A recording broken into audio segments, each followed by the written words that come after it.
मित्रांनो, मानवी आयुष्यातील सर्वात महत्त्वपूर्ण घटक म्हणजेच भाषा. इमॅजिन जर भाषा नसती तर काय झालं असतं. आपण आपल्या विचारांची देवाणघेवाण करू शकलो नसतो. आपले विचार एखाद्यासोबत आपण शेअर करू शकलो नसतो. त्याचबरोबर प्रशासन चालवणं सोपी झालं नसतं. त्याचबरोबर भारतामध्ये असलेल्या विविधतेमध्ये एकता आपण प्राप्त करू शकलो नसतो. जय महाराष्ट्र मेरे शेरो. आजच्या व्हिडिओमध्ये आपल्या सर्वांचं पुन्हा एकदा पुनश्च स्वागत आहे. आपण प्रत्येकच व्हिडिओला भरभरून प्रेम देतात, लाईक्स करता, कमेंट्स करताय, सबस्क्राईब मोठ्या प्रमाणात करता. यापुढे सुद्धा असंच प्रेम राहील अशी अपेक्षा व्यक्त करतो. मित्रांनो, आजच्या लेक्चरमध्ये पूर्णच्या पूर्ण आपण शॉर्ट लेक्चरमध्ये पूर्णच्या पूर्ण भाषा या टॉपिकवर बोलणार आहोत. भारतात कुठल्या भाषा बोलल्या जातात, भारतात अभिजात भाषा किती, भारतात राजभाषा किती, भारतात बोलीभाषा किती, त्याचबरोबर भारतातील अधिकृत नेमक्या भाषा किती, वेगवेगळ्या राज्यांच्या भाषा किती, हे सर्व समजून घेण्याचे प्रयत्न करणार आहोत. मित्रांनो, भाषेच्याबद्दल आपण ज्यावेळेस बोलतो त्यावेळेस आपल्या लक्षात येईल की भाषा म्हणजे विचार व्यक्त करण्याचे साधन. आपल्याला कुठल्याही व्यक्तीबरोबर विचार व्यक्त करायचे असतील तर आपल्याला भाषा ही सर्वात महत्त्वपूर्ण दुवा उपयोगात आणावी लागते, माध्यम उपयोगात आणावं लागते. मित्रांनो, भाषेचा जेव्हा भारताशी निगडीत आपण अभ्यास करण्याचे प्रयत्न करतो तेव्हा आपल्या लक्षात येते की भारतामध्ये भाषांचा 2 भागात विभाजन केलेलं आहे. ते पूर्वीपासूनच प्राचीनपासूनच आपल्याला आढळून येईल. भारतातील 2 भाषा गट कुठले तर भारतात एक सर्वात महत्त्वपूर्ण गट, सर्वात मोठा गट आढळतो भाषेचा, तो म्हणजे आहे इंडो युरोपीय गट. भारतीय लँग्वेजनुसार, भारतीय परंपरेनुसार, व्याकरणानुसार त्याला इंडो आर्य गट म्हणून सुद्धा ओळखलं जाते. आणि भारतातील जवळपास 74% लोकसंख्या इंडो युरोपीय गटातील भाषा बोलतात. आता इंडो युरोपीय गटात भाषा कोणत्या मोडतात नेमकं हे समजायला हवं.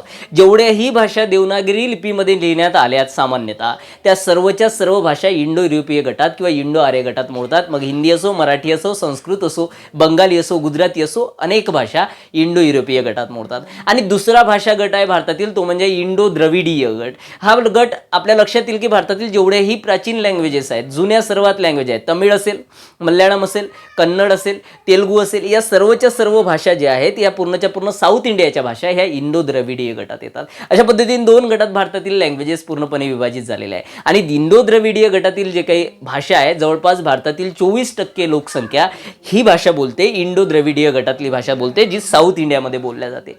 आणि आपण ज्यावेळेस बोलतो इंडो युरोपीय गटातील भाषा 74% लोकसंख्या बोलते. राहिलेली 2% लोकसंख्या इतर काही अदरही भाषा, वेगवेगळ्या गटातील भाषा बोलल्या जातात. ऑस्ट्रो एशियाटिक हा एक गट आहे भाषेचा, जागतिक स्तरावर भारतात नाही आहे, परंतु भारतात सर्वात जास्त आढळणारे 2च गट, इंडो युरोपीय गट आणि इंडो द्रविडी गट. ओके, चलो. आता भारतात आपण ज्यावेळेस विचार करतो तेव्हा भारतात विविधतेने भारत नटलेला आहे. भारतात विविध जमातीचे, विविध धर्माचे, विविध पंथाचे लोक आढळून येतात किंवा राहतात, वास्तव्य करतात. म्हणून प्रत्येकच जाती जमातीला, प्रत्येकच धर्माला किंवा प्रत्येकच वेगवेगळ्या धार्मिक दृष्टिकोनातून त्यांना आपली स्वतःची एक लँग्वेज त्यांनी जोपासलेली आहे. आणि तिलाच आपण मातृभाषा म्हणू शकतो, तिलाच आपण मदर टंग म्हणू शकतो. मित्रांनो, जेव्हा भारताच्या विविधतेचा आपण विचार करतो तेव्हा आपल्या लक्षात येईल की भारतात जवळपास 235च्या जवळपास मातृभाषा आहेत. 235च्या जवळपास मातृभाषा आहे, वेगवेगळ्या गटाच्या, वेगवेगळ्या जमातीच्या, वेगवेगळ्या पंथांच्या. त्याचबरोबर भारतात जवळपास 1225 म्हणजे जवळपास 1250 भाषा ह्या बोलीभाषा म्हणून आढळतात. म्हणजे मराठी भाषेचा जर आपण विचार केला तर मराठी भाषेत वेगवेगळ्या भाषा, इराणी भाषा, कोकणी भाषा, वराडी भाषा, मराठवाड्याची, पश्चिम मराठवाड्याची भाषा, पश्चिम महाराष्ट्राची भाषा, अशा पद्धतीने एकाच भाषेत वेगवेगळ्या बोलीभाषा आपल्याला आढळून येतात. मग त्या सर्व यांचं जेव्हा आपण कॅल्क्युलेशन करतो तेव्हा आपल्या लक्षात येईल की भारतात जवळपास 1225 म्हणजे 1250 बोलीभाषा बोलल्या जातात.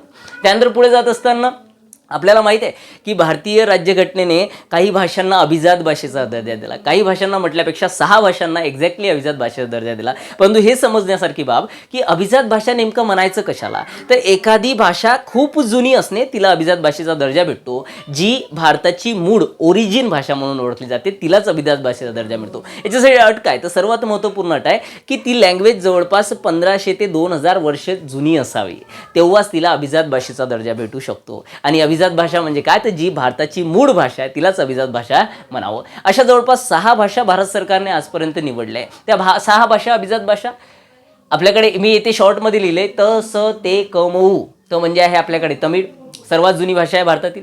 त्यानंतर आहे आपल्याकडे संस्कृत, अत्यंत महत्त्वाचं आहे संस्कृत. त्यानंतर तिसरी आहे तेलुगू.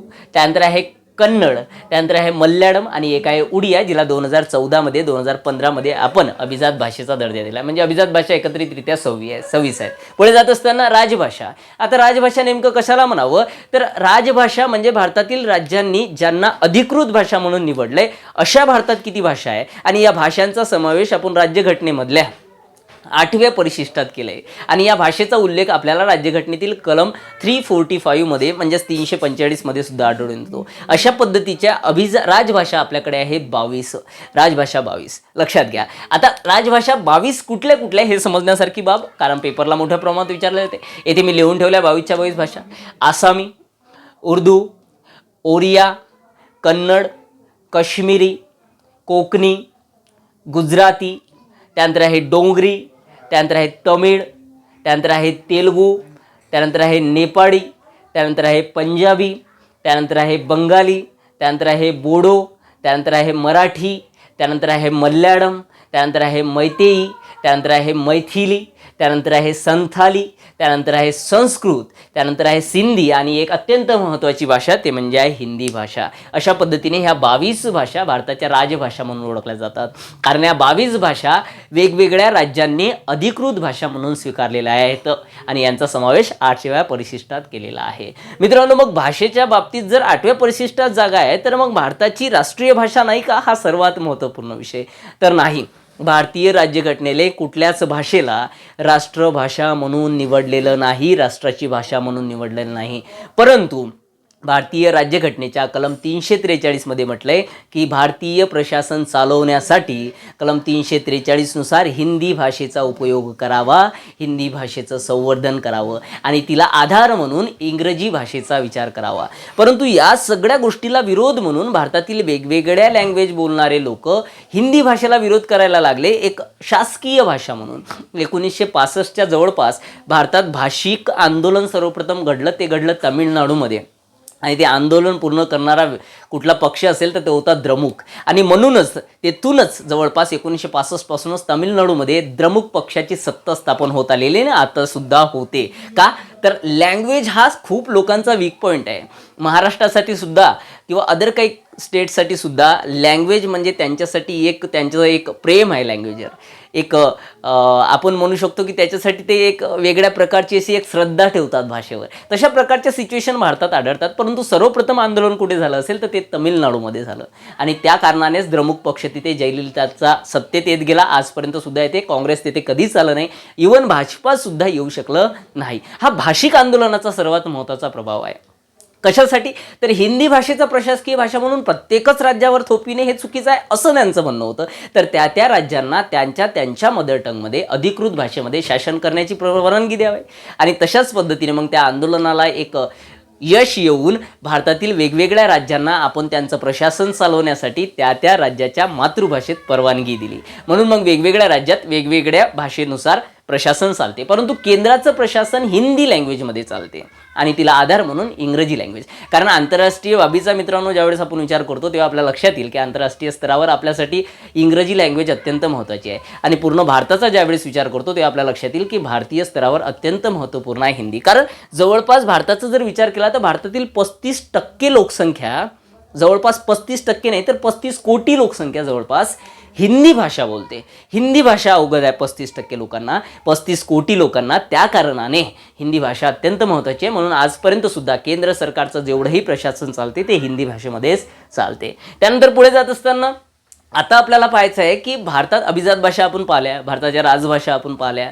आता पाहायचं आहे आपल्याला भारतातील वेगवेगळ्या स्टेटमध्ये कुठल्या भाषा अधिकृत आहे आणि कुठल्या भाषा बोलल्या जातात. त्यासाठी मी एक तुम्हाला इथे मॅप करून दिला आहे. पूर्णपणे ॲनिमेशनपेक्षाही एकदम परफेक्ट मॅप काढला आहे. त्याच्यात राज्य काढले आणि राज्याच्या वेगवेगळ्या लँग्वेजेस काढल्या. ते आपण समजून घेण्याचे प्रयत्न करू.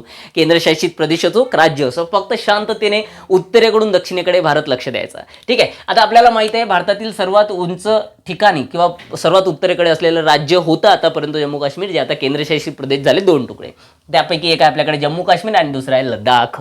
हे 2 केंद्रशासित प्रदेश. त्यापैकी लडाख हे जे केंद्रशासित प्रदेश आहे यामध्ये अधिकृत भाषा आहे लडाखी भाषा. सर्वात महत्त्वाची बाब, लडाखी भाषा अधिकृत भाषा कुठली? लडाखची. त्यानंतर जम्मू काश्मीरमध्ये ज्यावेळेस आपण येतो त्यावेळेस जम्मू काश्मीरमध्ये 2 भाषा अत्यंत महत्त्वाच्या बोलल्या जातात, अधिकृत भाषा आहेत. एक आहे उर्दू आणि दुसरी आहे काश्मीरी. काश्मीरी अत्यंत महत्त्वाची आहे आणि दुसरी बोलली जाते उर्दू भाषा. त्यानंतर आपण त्याच खाली जम्मू काश्मीरच्या जेव्हा खाली येतो तेव्हा आपल्या लक्षात येईल की ते आपल्याकडे हिमाचल प्रदेश, हे जे राज्य तुम्हाला दिसते हे आपल्याकडे हिमाचल प्रदेश, आणि हिमाचल प्रदेशमधली अधिकृत भाषा आहे ती म्हणजे आहे पहाडी भाषा. मी इथे लिहून ठेवलं आहे सर्व, याचा तुम्ही नंतर स्क्रीनशॉट काढू शकता. हिमाचल प्रदेशमधील अधिकृत भाषा आपल्याकडे पहाडी भाषा. त्या हिमाचल प्रदेशच्याच बाजूला असलेलं राज्य आपल्याकडे पंजाब, जे आंतरराष्ट्रीय स्तरावर सीमेच्या दृष्टिकोनातून नेहमी हालचाल दर्शक असते. पंजाबमधील अधिकृत भाषा आहे पंजाबी, परंतु त्या भाषेला तिथल्या स्थानिक लँग्वेजमध्ये गुरुमुखी लिपी म्हटलं जाते. मित्रांनो, बऱ्याच पेपरला आलंय की गुरुमुखी लिपी ही कुठल्या राज्याची अधिकृत भाषा आहे किंवा पंजाबची अधिकृत भाषा कुठली आहे तर तिला गुरुमुखी लिपी म्हणतात, परंतु ते पंजाबीच आहे. पंजाबीचीच एक बोली भाषा आहे पंजाब. पंजाबच्या नंतर ज्यावेळेस आपण खाली येतो तेव्हा हरियाणा राज्य आहे, हे हरियाणा आहे. या हरियाणाची अधिकृत भाषा आहे हरियाणवी. तशी तर पंजाबी मोठ्या प्रमाणात बोलली जाते, परंतु हरियाणवी. हरियाणाच्या खाली ज्यावेळेस आपण येतो त्यावेळेस भारतातील क्षेत्रफळाने सर्वात मोठं राज्य राजस्थान. राजस्थानमध्ये अत्यंत महत्त्वाची भाषा राजस्थानी बोलली जाते, त्याबरोबरच हिंदी बोलली जाते. राजस्थानमधील जवळपास 5 कोटी लोकसंख्या राजस्थानी भाषा बोलते. परंतु मित्रांनो, या पलीकडे जाऊनही बऱ्याच परीक्षेमध्ये प्रश्न विचारले जातात, SSC असो, केंद्र सरकार असो, UPSC प्रत्येक ठिकाणी, की राजस्थानी भाषेमध्ये आणखी कुठल्या भाषा मोडतात. तर राजस्थानी भाषेमध्ये बोलल्या जाणारी सर्वात मोठी भाषा आहे मारवाडी, दुसरी महत्त्वाची भाषा आहे मेवाडी, आणि तिसरी राजस्थानी भाषा आहे शेखावती, जी आपल्याला हरियाणाच्या बाउंड्रीवर मोठ्या प्रमाणात बोलताना दिसते किंवा आढळते. हे सर्वात महत्त्वाची बाब आहे. त्यानंतर पुढे ज्यावेळेस आपण येतो त्यावेळेस आपल्याला माहिती आहे गुजरातमध्ये सर्वात जास्त किंवा अधिकृत भाषा, सर्वात जास्त बोलणारी भाषा ती आहे आपल्याकडे गुजराती.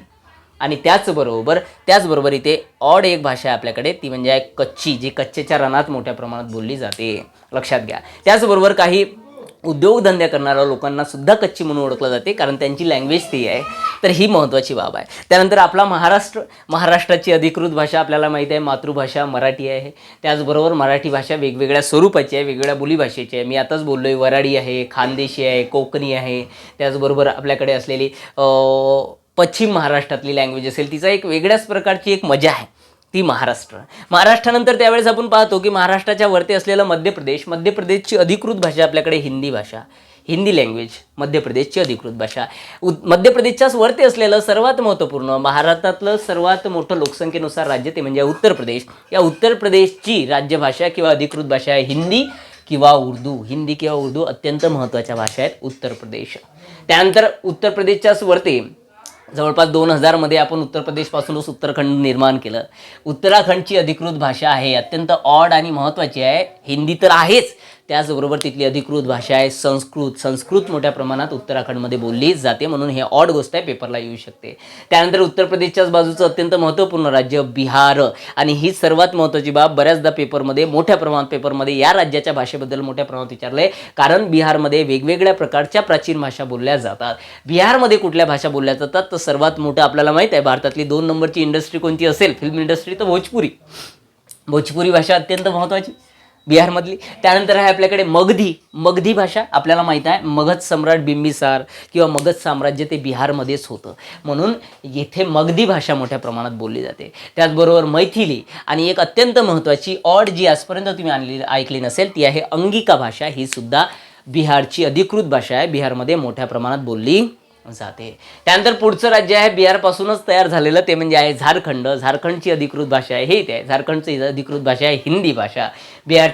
झारखंडच्याच बाजूला म्हणजे महाराष्ट्र आणि झारखंडच्या मधात असलेलं राज्य आपल्याकडे छत्तीसगडची अधिकृत भाषा आहे छत्तीसगडी. त्यानंतर छत्तीसगडच्याच बाजूला खालच्या साईडला असलेलं सर्वात महत्त्वपूर्ण राज्य ते आहे ओडिसाची अधिकृत भाषा आहे ओरिया, आणि ओरिया ही भाषा अभिजात भाषा सुद्धा आहे, आपल्याला माहीत आहे. त्यानंतर जेव्हा आपण ओडिसाच्या खाली येतो तेव्हा आपल्या भारतातील सर्वात महत्त्वपूर्ण राज्य ते म्हणजे आहे आंध्र प्रदेश. आताच 2014 आपण आंध्र प्रदेशपासून तेलंगणा निर्माण केलं, परंतु तेलंगणापूर्वी त्याचाच भाग होता, म्हणून तेलंगणा आणि आंध्र प्रदेशच्या अधिकृत भाषा सेम आहेत. तेलुगू आणि उर्दू, तेलंगणाची सुद्धा तेच आहेत अधिकृत भाषा, आणि आंध्र प्रदेशच्या सुद्धा आहेत. आताच आपण आंध्र प्रदेशच्या बाजूला ज्यावेळेस येतो त्यावेळेस आपल्या भारतातील सर्वात महत्त्वपूर्ण राज्य ते म्हणजे आहे कर्नाटकमधील अधिकृत भाषा आहे आपल्याकडे कन्नड. तिथली मातृभाषा आहे कर्नाटकच्याच खाली असलेलं भारतातील महत्त्वपूर्ण राज्य केरळ. तुम्हाला व्हिडिओमध्ये दिसत नसेल, परंतु नकाशात तुमच्या लक्षात येऊन जाईल. केरळमधील अधिकृत भाषा आहे ती आहे मल्याळम, अत्यंत महत्त्वाचं आहे मल्याळम. त्यानंतर केरळच्याच बाजूला असलेलं आपल्या भारतातील राज्य ते आहे तमिळनाडूची अधिकृत भाषा आहे आपल्याकडे तमिळ. आणि तमिळनाडूमध्येच किंवा तमिळनाडूच्याच बाजूला असलेलं एक महत्त्वपूर्ण केंद्रशासित प्रदेश भारताचा तो आहे पॉंडिचेरी. या पॉंडिचेरीची अधिकृत भाषा महत्त्वपूर्ण आहे. तिथे फ्रेंच भाषा मोठ्या प्रमाणात बोलली जाते, त्याचबरोबर तामिळ भाषासुद्धा मोठ्या प्रमाणात बोलली जाते पॉंडिचेरी. त्यानंतर इकडे आल्यानंतर आपल्याकडे आहे पश्चिम बंगालमधली अधिकृत भाषा अत्यंत महत्त्वाची ती म्हणजे आहे बंगाली भाषा. बंगाली अधिकृत भाषा आहे पश्चिम बंगालची बंगाली, दुसरी कुठली भाषा नाही. ओके. आणि या बंगालीचा प्रभाव मोठ्या प्रमाणात सेवन सिस्टर्समधल्या राज्यांवर पडला आहे. त्यानंतर पश्चिम बंगालनंतर पुढे ज्यावेळेस येतो आपण सेवन सिस्टर्समधलं सर्वात मोठं राज्य ते म्हणजे आहे आसाम. जवळपास हा पूर्णचा पूर्ण प्रदेश आसाम आहे. आसाममध्ये महत्त्वाच्या भाषा बोलल्या जातात, ह्या सुद्धा ऑड आहे, पेपरला विचारतील. आसाममध्ये भाषा बोलल्या जातात आसामी, बोडो, कर्बी आणि एक आहे आपल्याकडे बंगाली. अशा पद्धतीने ह्या अधिकृत भाषा आहेत आसामच्या. वेगवेगळ्या प्रकारचे लोक, वेगवेगळ्या जमातीचे लोक वेगवेगळ्या भाषा बोलतात. त्यानंतर आसामच्याच वरती असलेलं भारतातील महत्त्वपूर्ण राज्य अरुणाचल प्रदेशमध्ये अधिकृत भाषा हिंदी आणि इंग्रजी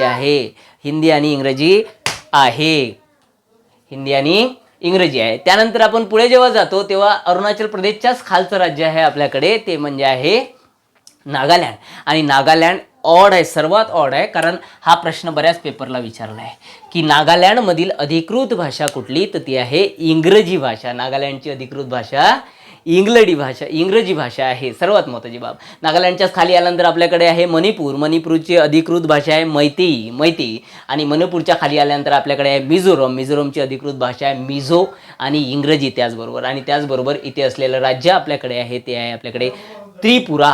आणि त्रिपुराची अधिकृत भाषा आपल्याकडे कोकबोरोक आणि बंगाली. आणि आसामच्या खालच्या साईडला छोटासा हा भाग आहे, याला म्हणतात मेघालयच्या अधिकृत भाषा आहे खासी आणि गोरो. अत्यंत महत्त्वाच्या भाषा आहे मेघालयच्या अधिकृत भाषा. त्याचबरोबर भारतातील आणखी एक महत्त्वपूर्ण राज्य ते आहे सिक्कीम.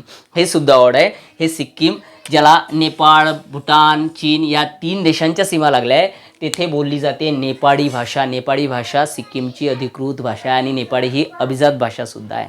त्याचबरोबर भारतातील क्षेत्रफळाने सर्वात लहान असलेलं राज्य ते म्हणजे आहे गोवा. महाराष्ट्र आणि कर्नाटकच्या या सीमेवर इथे मोठ्या प्रमाणात बोलली जाते पोर्तुगीजी भाषा. आणि इथली अधिकृत भाषा आहे मराठी आणि कोकणी भाषा, अत्यंत महत्त्वाचं. त्यानंतर पुढे जात असताना आपल्याकडे आपल्या भारताची राजधानी आहे ते म्हणजे आहे दिल्लीमध्ये कोणती भाषा बोलली जाते, तर हिंदी भाषा मोठ्या प्रमाणात बोलली जाते. आणि त्यानंतर पुढे एक संयुक्त राजधानी आहे आपल्या भारतातील राज्यांची, ते पंजाब आणि हरियाणाची संयुक्त राजधानी चंदीगडमध्ये हरियाणवी, पंजाबी आणि हिंदी इंग्रजी भाषा मोठ्या प्रमाणात बोलल्या जातात. दमन दीवचा आपण ज्यावेळेस विचार करतो, दादरनगर हवेली, दमन दीव याचा जेव्हा विचार करतो तेव्हा आपल्या लक्षात येईल की तिथे मोठ्या प्रमाणात गुजराती, मराठी लोक राहत असल्या कारणाने तिथे मराठी आणि गुजराती भाषा मोठ्या प्रमाणात बोलली जाते. ज्यावेळेस तुम्ही लक्षद्वीपचा विचार करता, अरबी समुद्रातील लक्षद्वीप बेटांचा विचार करता, तिथे मोठ्या प्रमाणात कन्नड भाषा बोलली जाते, कारण लक्षद्वीपला मोठ्या प्रमाणात कर्नाटक, केरळमधीलच लोक आढळून येतात. त्याचबरोबर भारतातील आणखी एक महत्त्वपूर्ण केंद्रशासित प्रदेश बे ऑफ बेंगॉलमध्ये असलेलं, बंगालच्या उपसागरात असलेलं, या भागात असलेलं, इथे मोठ्या प्रमाणात भाषा वेगवेगळ्या बोलल्या जातात. इथे बंगाली सुद्धा बोलली जाते, इथे तमिळ सुद्धा बोलली जाते. त्या व्यतिरिक्त अंदमान निकोबारच्या आणखी 2 भाषा, ज्या भाषा स्वतःमध्येच वैशिष्ट्यपूर्ण आहेत, ते म्हणजे एक सर्वात महत्त्वाची भाषा आहे अंदमानी आणि दुसरी भाषा आहे निकोबारी. मित्रांनो, या दोनही भाषा अशा आहेत ज्या ना इंडो युरोपीय गटात मोडतात, ना इंडो द्रविडी गटात मोडतात, ना जगातील कुठल्याच गटात मोडतात. तर ह्या स्वतंत्र अशा भाषा आहे अंदमानी आणि निकोबारी. दोन्ही अत्यंत महत्त्वाचे आहेत मित्रांनो, समजून घेण्याचे प्रयत्न करा. भारतातील केंद्रशासित प्रदेश, भारतातील राज्य कुठल्या कुठल्या भाषा उपयोगात आणते, सर्व पाहण्याचा प्रयत्न केला. आता भारतातील काही ऑड लँग्वेजेस समजून घेणं गरजेचं आहे. भारतात बोलल्या जाणारी एक महत्त्वपूर्ण भाषा आहे, जी तुम्ही पहिल्यांदा ऐकत असाल, तिचं नाव आहे कोडवा टाक भाषा. अत्यंत महत्त्वाची आहे कोडवा टाक. ही भाषा कोडागू जिल्हा आहे, कर्नाटकमधला एक कोडागू जिल्हा आहे. या कोडागू जिल्ह्यामध्ये भाषा बोलली जाते. कुठची भाषा? कोडवा टाक भाषा. नंतर तुम्ही त्याचा स्क्रीनशॉटसुद्धा काढू शकता. पुढची ऑड भाषा आहे ती आहे तुळू भाषा. ही तुळू भाषा तुळू जमातीद्वारे बोलली जाते. कर्नाटक आणि केरळमध्ये एक जमात आढळून येते तुळू नावाची. त्या तुळू जमातीद्वारे बोलल्या जाणारी भाषा आहे, तिला तुळू भाषा म्हणतात. त्याचबरोबर कर्नाटक, केरळ आणि तामिळनाडू या तीनही राज्यांमध्ये एक जमातीचे लोक आढळून येतात. ते जमात आहे संकेती आणि ते ज्या भाषेचा उपयोग करतात तिला संकेती भाषा म्हटलं जाते. ह्या ऑड भाषा आहेत भारतातील अत्यंत महत्त्वाच्या आहे. त्याचबरोबर पुढे जात असताना आणखी एक महत्त्वाची भाषा ती आहे महल भाषा. ही अत्यंत महत्त्वाची आहे, पेपरला बऱ्याचदा विचारल्या गेलेली आहे आणि विचारल्या जाईल. महल भाषा भारतातील केंद्रशासित प्रदेश लक्षद्वीप मधील जे काही मिनिकॉय बेट आहे त्या मिनिकॉय बेटावर महल नावाची भाषा बोलली जाते. लक्षात घ्या. ओके, आता प्रश्न निर्माण होतो शेवटचा मित्रांनो, की भारतात सर्वात जास्त भाषा कुठल्या बोलल्या जातात, किती लोक कुठली भाषा बोलते समजून घ्या. तर इथे पूर्ण काढून घेतलंय, नंतर तुम्ही त्याचा स्क्रीनशॉट काढून शकता. तुमच्यासाठीच हे सर्व लिहून घेतलंय. भारतात सर्वात जास्त कुठली भाषा बोलणारे लोक आहेत तर हिंदी भाषा बोलणारे लोक आहेत. जवळपास 35 कोटी. आता तरी भारत 1 नंबरवर गेला, त्या कारणाने हा 40-50 पर्यंतही आकडा जाऊ शकतो, परंतु ऑफिशियली आकडा आपल्याकडे आहे 35 कोटी. भारतातील 35 कोटी लोक हिंदी भाषा बोलतात. त्यानंतर दुसरी भाषा सर्वात जास्त बोलल्या जाणारी ती आहे बंगाली भाषा. भारतातील 12 कोटी लोक बंगाली भाषा बोलतात. त्यानंतर तिसरी भाषा भारतात सर्वात जास्त बोलल्या जाणारी ती आहे तमिळ भाषा. ही भारतातील सर्वात प्राचीन भाषा आहे. ती आहे 6.80 कोटी लोक जवळपास तमिळ भाषा बोलतात.